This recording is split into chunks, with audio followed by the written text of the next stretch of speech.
Omicron cases in India crossed the 200 mark. The centre today has issued an advisory to states warning that Omicron is 3 times as infectious as Delta and war rooms are needed to contain it. The centre has listed a series of prevention and containment measures that included extensive testing, night curfews and regulation of gatherings, including marriages and funerals. The centre has also directed states to use emergency funds to increase hospital beds, ambulances, oxygen equipment and medicines. All clusters of infections should be tested for Omicron without delay. Well, there have been 213 Omicron cases in India so far, with 11 more patients found to be infected by Omicron in Maharashtra. 8 of these patients were found through screening at the Mumbai airport, 1 each in Pimpri-Chinchwad, Osmanabad and Navi Mumbai. A total of 65 Omicron patients have been reported in the state. 34 have already been discharged. So this is just as far as Maharashtra is concerned. But take a look at the country-wide breakup. 65 cases in Maharashtra, 54 cases in Delhi, the second highest, followed by 20 in Telangana, 19 in Karnataka, 18 in Rajasthan, 15 in Kerala. Meanwhile, what is this new Omicron variant of coronavirus like? Does it differ in terms of symptoms, clinical disposition? Well, we spoke to a patient who was infected with Omicron and has now recovered. This is what he had to say. आप में किस तरह के symptom थे या किस तरह की तकलीफ थी? जब मुझे एक्चुअली मैं सच बताऊं तो मुझे एक भी सिम्टम नहीं आया। मुझे फ्रॉम द डेट की जब मैं टेस्ट पॉजिटिव हुआ था टू टिल दिस डेट मुझे एक भी सिम्टम नहीं आया। ना मुझे सोर थ्रोट था, ना मुझे फीवर था, कुछ भी नहीं था। मतलब अगर मेरा टेस्ट ना होता तो शायद मुझे भी पता नहीं लगता कि मैं ओमिक्रॉन वेरिएंट से जो भी कोविड पॉजिटिव था। तो अभी तक तो मैं मतलब नेगेटिव भी हो चुका हूँ, 2 बार टेस्ट भी हो गए, तो कोई सिम्टम नहीं आया। मेरी तबीयत भी एक बार खराब नहीं हुई। आइसोलेशन में रह के आया, क्वारंटीन में हॉस्पिटल में रह के आया। वहां पर भी कम से कम 40-45 पेशेंट थे, जिसमें से शायद 30-35 को कोई सिम्टम्स नहीं थे। ये साउथ अफ्रीका वगैरह से जो खबरें आ रही हैं उसमें कह रहे हैं कि सोर थ्रोट ज्यादा होगा, आपको गले में तकलीफ ज्यादा होगी, हाई डिग्री फीवर नहीं रहता। आपको कुछ भी नहीं था? कुछ भी नहीं सर, कुछ भी नहीं। मुझे एक भी सिम्टम नहीं था। मुझे एक दिन के लिए भी फीवर भी नहीं आया, मुझे सोर थ्रोट भी नहीं था, मुझे कुछ भी नहीं। मैंने कोई मेडिसिन भी नहीं ली, मैं सच बताऊं। शुरू में जब डिटेक्शन हो के आपको पता चला, पहले आप पॉजिटिव हुए होंगे एयरपोर्ट पे, फिर आपको लोकनायक लेके जाएगा? जी, मुझे एलएनजेब पे ले जाएगा। उसके बाद जब पता चला होगा कि ओमिक्रॉन है जी, उस वक्त का अनुभव अगर आप बताएं कि अचानक आपको ओमिक्रॉन। सर मतलब पहले तो बिकॉज गवर्नमेंट ने बोला कि हमारे पास सिर्फ 2-3 ही लैब्स हैं जो ये देखती हैं कि ये ओमिक्रॉन वेरिएंट है कि नहीं है, तो पहले तो मुझे रेगुलर कोविड ही बोला था। 2-3 दिन बाद वो कॉन्फर्मेशन आया कि ओमिक्रॉन है, तो अब आप एलएनजी मैं 2-3 दिन होम आइसोलेशन में रहा हूँ। उसके बाद मुझे वो 2-3 दिन बाद नीचे एम्बुलेंस भेजे मेरे घर, और यहाँ से मैं एलएनजीपी ट्रांसफर किया गया हूँ। तो फिर वहां पर गए, एक्सपीरियंस थोड़ा स्ट्रेसफुल ही था। मतलब एकदम से ऐसे नीचे पीसीआर आ गई 3-4, बट गवर्नमेंट ने अच्छा एक कंट्रोल करने के लिए मैं कहूंगा शायद प्लानिंग बिठाई है या जो भी बिठाई है। बट वो जैसे अभी भी आप नीचे देखेंगे, मेरे घर के नीचे 4 गार्ड्स खड़े हैं अभी भी। ये 4 गार्ड्स दिन में और 4 गार्ड्स रात में अलग खड़े रहते हैं टू इंश्योर कि मैं हाउस अरेस्ट पे रहूं, मेरी फैमिली हाउस अरेस्ट पे रहे।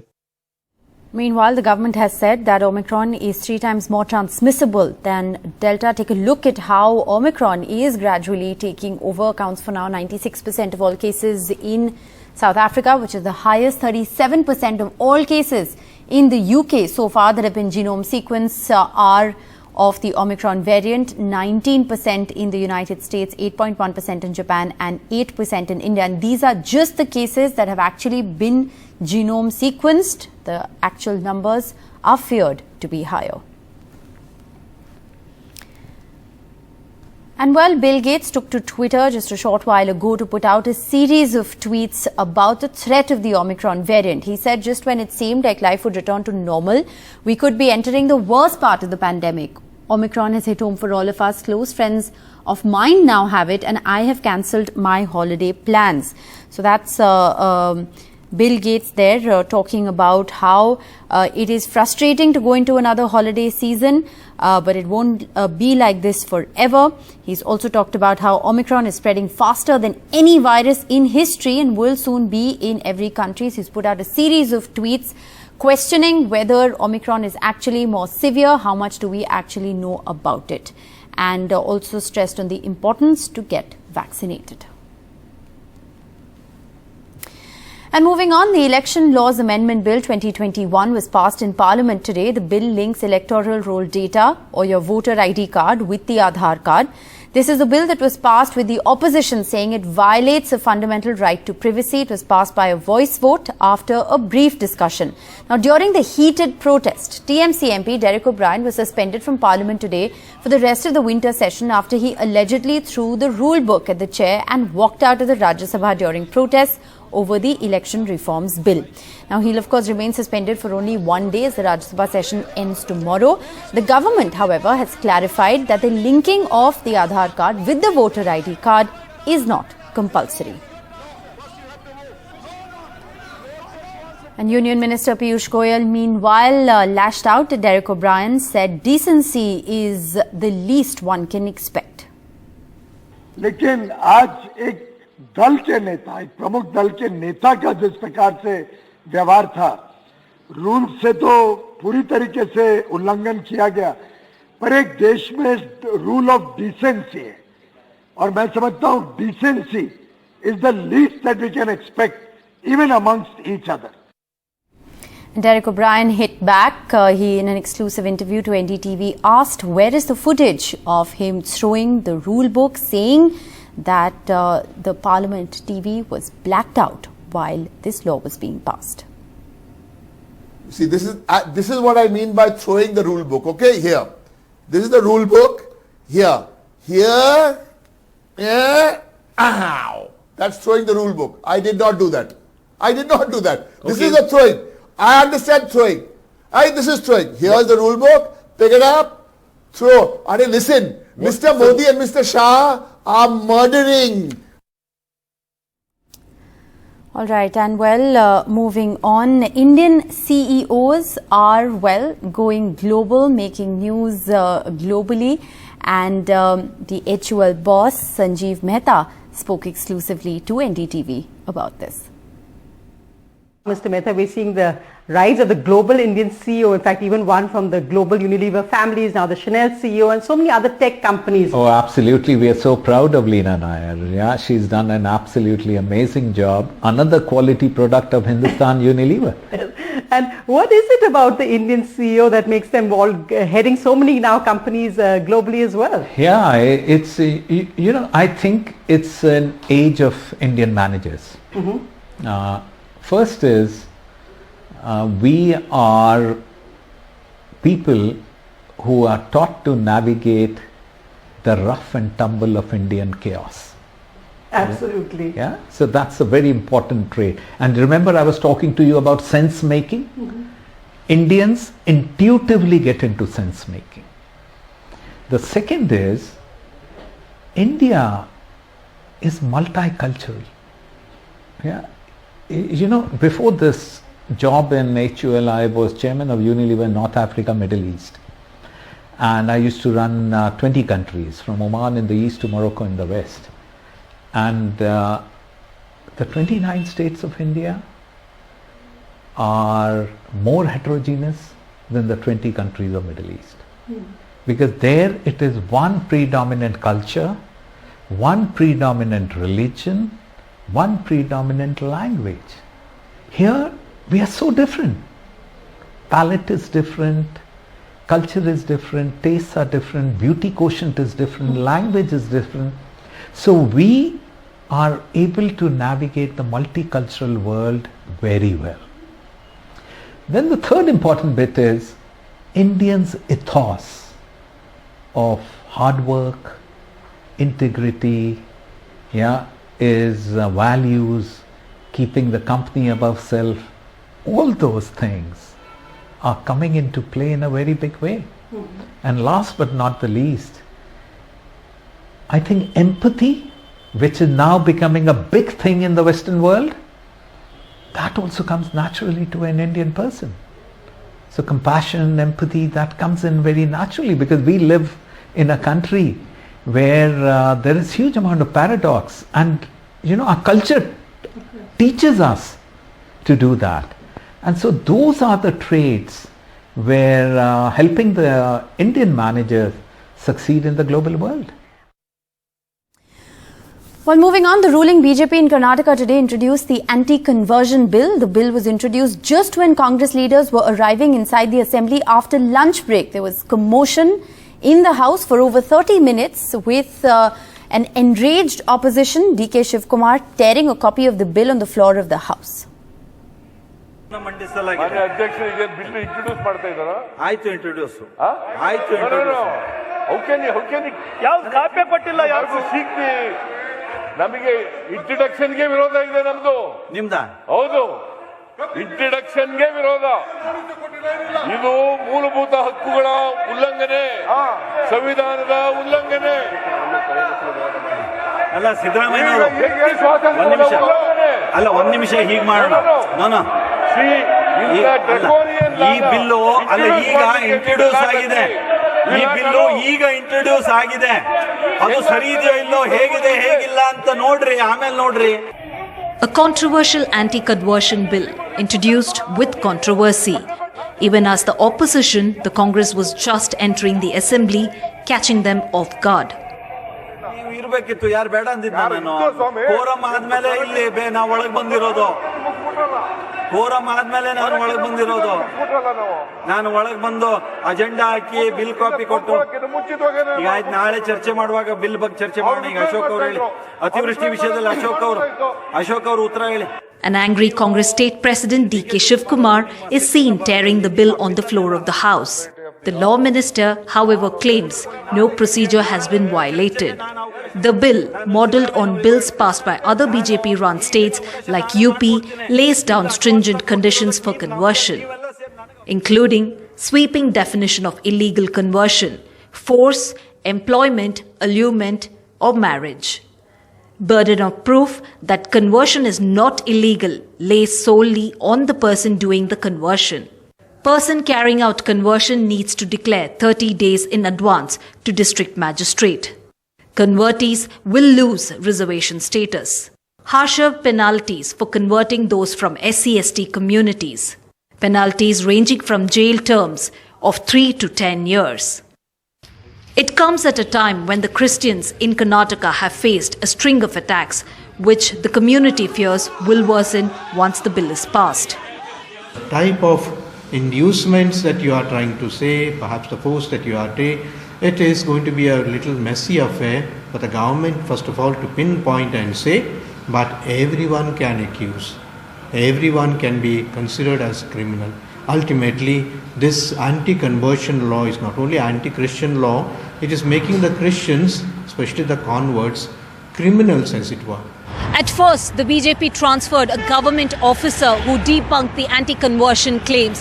And today, the ruling party went ahead and introduced anti-conversion bill in the absence of the Congress. While the Congress questions the BJP as to what is there to hide, the Christian community says the harsh penalties that range from 3 to 10 years of jail term, now that is a law which gives a free hand to attack and also victimize the Christian community. In Bengaluru, with camera person Kumar, Shrija for NDTV. Prime Minister Modi was in Uttar Pradesh yet again today, this time at a government function in Prayagraj that was attended by 2 lakh women, over 2 lakh women, where the Prime Minister handed out 1,000 crore worth of cash payouts to women under different schemes. Now, Uttar Pradesh's 6.5 crore women voters have been actively wooed by the Congress as well ahead of the elections.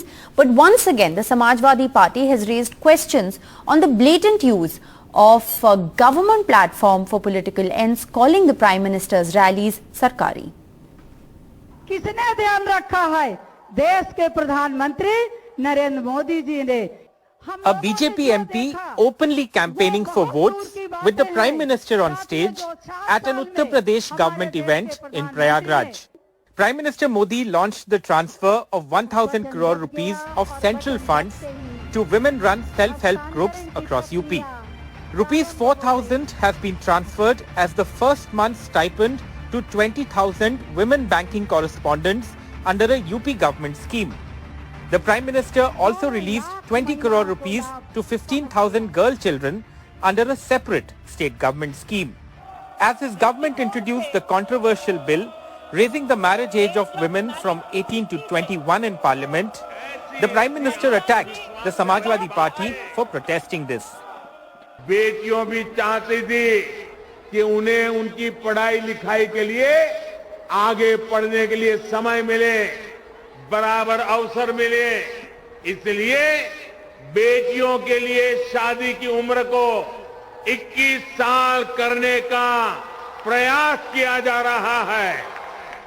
लेकिन किसको इससे तकलीफ हो रही है, ये सब देख रहे हैं। माता बहनों बेटियों ने ठान लिया है, अब वो पहले की सरकारों वाला दौर वापस नहीं आने देगी। This was the Prime Minister's 10th day in Uttar Pradesh in just the last month, and elections have not even been announced yet. Samajwadi Party Chief Akhilesh Yadav, campaigning in Mainpuri, took this Sarkari rally jibe at the Prime Minister. Bharatiya Janata party की rally जनता की rally नहीं होती, वो सरकारी rally होती है, सरकारी के खर्च में। अभी रैली होने जा रही है एक उनकी इलाहाबाद में, सुनने में आया कि मैनपुरी से भी सरकारी बसें लेकर के गई हैं महिलाओं को। Priyanka Gandhi Vadra questioned the Prime Minister's timing, saying it came after her poll promises to women a 40% quota of election tickets, stipends and two-wheelers for girl students. मुझे ये कहना है, उत्तर प्रदेश की महिलाओं, मैंने आपसे क्या कहा था, अपनी शक्ति को पहचानो। आज आपकी शक्ति के सामने इस देश के प्रधानमंत्री नरेंद्र मोदी जी झुक रहे हैं। 5 सालों से क्यों नहीं की ये घोषणाएं? छोड़िए, मेरे बच्चों के इंस्टाग्राम के अकाउंट भी हैक कर रहे हैं। The UP government claims the event was attended by over 2 lakh women who were brought in from across UP in government buses or those organized by the government. The battle for UP's 6.5 crore women voters is intensifying. With Nitin Gupta in Prayagraj and Vineet Verma, this is Alok Pandey, NDTV. Well, from Uttar Pradesh, let's now shift our focus to Jammu and Kashmir, where under the new delimitation scheme, the government has announced 6 new seats for Jammu, 1 for Kashmir, leading to a huge political fight with the opposition alleging that this will deepen the divide between Jammu and Kashmir, questioning the rationale of the move, despite the fact that Kashmir has a higher population than Jammu. A united opposition to the proposed new move to give extra seats to the Jammu region. The Gupkar Alliance of Jammu and Kashmir's lead opposition parties says the move will worsen divisions between Hindu-dominated Jammu and Muslim-dominated Kashmir. Constitutional frame है delimitation के लिए भी, और जिसमें census ही एक बुनियाद बन सकती है, आबादी उसको इग्नोर किया गया। दूरियां पैदा करने का एक कदम है। कम्युनिटीज के अंदर जो पहले ही शक शुबात है उनको बढ़ाने की गरज से है। According to the plan, the number of seats in BJP-dominated Jammu will jump from 37 to 43, while in Kashmir, where the BJP is weaker, it will only increase from 46 to 47, closing the gap between Jammu and Kashmir from 9 seats to just 4 seats. The Gupkar parties are questioning this increase, arguing that the basis of the exercise, the 2011 census, shows Kashmir having a much higher population than Jammu. According to the census 2011, the population in Kashmir is 68 lakh against 53 lakh in Jammu province. But the BJP now questions the credibility of the 2011 census. In the earlier stages, this delimitation commission was controlled by the state government only. So they were manipulating it. They were manipulating the census reports also. This time it's a fair exercise. Moreover, the reservation given to the STs, it's a very welcome step. The commission has justified increasing seats in Jammu, saying it's taken other factors into consideration, like giving more seats to vast, thinly populated, far-flung regions close to the Pakistan border. But the larger question is, if the template to increase seats is not just population but size and proximity to border, then states like Rajasthan may demand a higher number of seats. In Srinagar, Nazir Masoodi for NDTV. Delhi is shivering. It's currently colder than Shimla in the national capital. It's colder than Shimla and Mussoorie. Delhi is at 4 degrees, which is 4 degrees below normal for Delhi at this time of the year. Shimla is at 5.4 degrees, which is normal for Shimla at this time of the year. And Mussoorie is at 5 degrees, which is 1 degree above the normal temperatures. Meanwhile, Srinagar is also freezing, minus 2.8. Churu in Rajasthan at 2.4. Amritsar, Udaipur, Agra, Dehradun and Jammu are also reporting below normal temperatures.